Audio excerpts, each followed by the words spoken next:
सोनपुर गांव में गोलू आलू अपनी पत्नी चुटकी और अपनी बेटी चिंकी के साथ रहता था। वो बहुत ही दयालु और सबकी मदद करने वाला आलू था। एक दिन उसके घर पर कांता बाई आती है।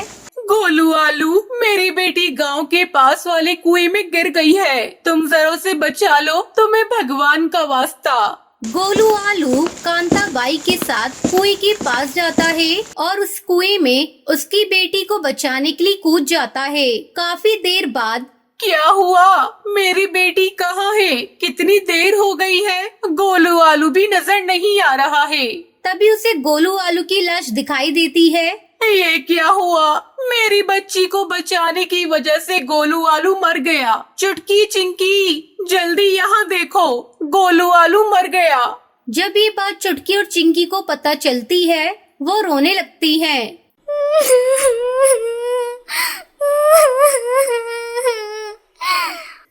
गोलू जी, आप हमें इतनी जल्दी छोड़कर क्यों चले गए? आपको मैंने कितनी बार समझाया था ऐसे गहरे कुएं में मत कूदा करो, लेकिन तुम सुनते कहाँ थे? देखो आपकी बेटी रो रही है। ऐसे ही गोलू आलू की मौत को 2 महीने गुजर जाते हैं। एक दिन उसके घर का मकान मालिक जगन्नाथ कद्दू आता है। ए चुटकी, 2 महीने गुजर गए हैं, लेकिन तुमने अभी तक घर का किराया नहीं दिया।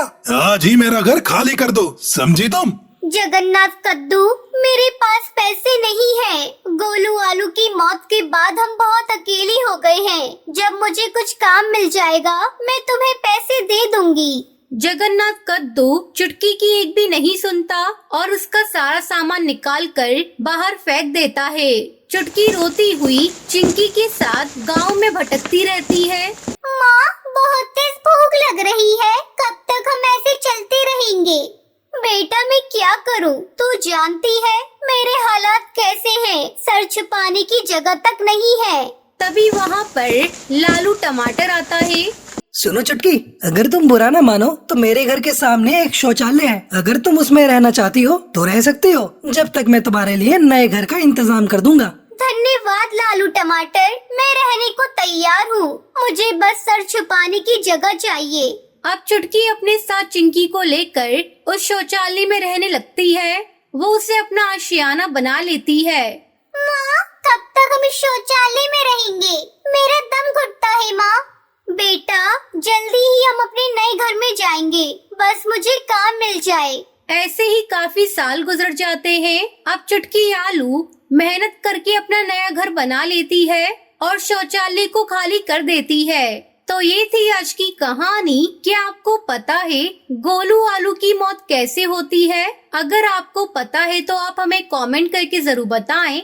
सोनपुर गांव में शालू अपने पति लालू टमाटर के साथ रहती थी। उसकी एक बेटी थी जिसका नाम लाली था। शालू और लालू टमाटर मजदूरी करते थे। उन्हें मजदूरी करके जो भी पैसे मिलते थे, उनमें से वो आधे पैसे अपनी बेटी की शादी के लिए जमा करते थे और आधे पैसे से अपना घर चलाते थे।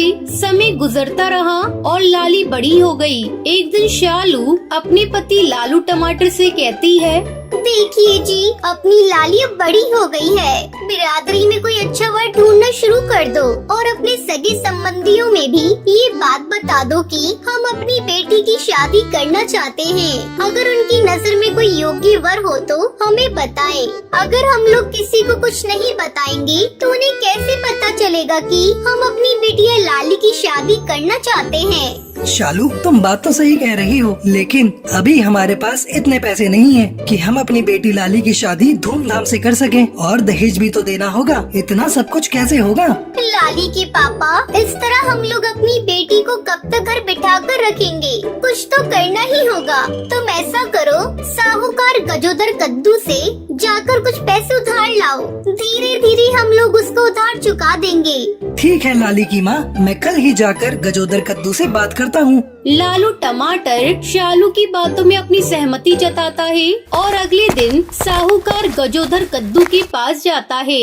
साहूकार जी, मेरी बेटी विवाह योग्य हो गई है। मैं अपनी बेटी की शादी करना चाहता हूँ, पर पैसे थोड़े कम पड़ रहे हैं। अगर आप उधार दे देते तो मैं अपनी बेटी की शादी धूमधाम से कर पाता। ठीक है लालू टमाटर, पैसे तो मैं तुम्हें दे दूंगा, पर तुम गिरवी रखने के लिए क्या लाए हो? मैं बिना सामान गिरवी रखे किसी को पैसे नहीं देता। अगर कहीं तुम मेरे पैसे लेकर मुकर गए तो मैं कहाँ जाऊँगा मांगने? तुम्हारे पास यदि कुछ है तो गिरवी रखकर पैसे ले जाओ। लालू टमाटर निराश मन से अपने घर वापस लौट आता है और सारी बातें शालू को बताता है। अब क्या होगा जी? हम लोगों के पास तो गिरवी रखने के लिए कोई सामान भी नहीं है। क्यों न हम लोग ऐसा करें कि अपना घर साहूकार के पास गिरवी रख दे। कम से कम अपनी बेटी का घर तो बच जाएगा। हम लोग और ज्यादा मेहनत करेंगे, फिर साहूकार को उधार चुका देंगे।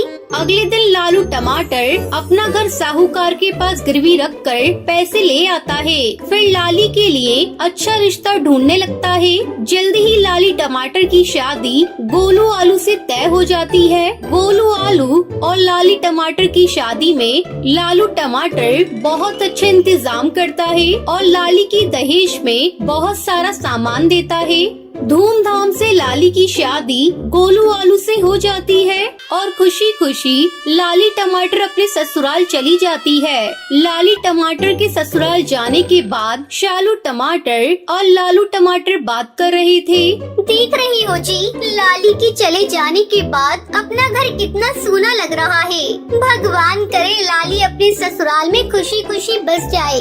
वैसे तो गोलू आलू का स्वभाव बहुत ही अच्छा है। चलो सब कुछ अच्छे से निपट गया, अब चलकर आराम करते हैं। सुबह फिर काम पर भी जाना है। फिर शालू टमाटर और लालू टमाटर सो जाते हैं। कुछ दिनों तक दोनों मिलकर कड़ी मेहनत करते हैं और साहूकार को उधार चुका देते हैं। आज हम लोगों के सर से साहूकार के कर्ज का बोझ उतर गया। फिर शालू टमाटर और लालू टमाटर खुशी खुशी रहने लगते हैं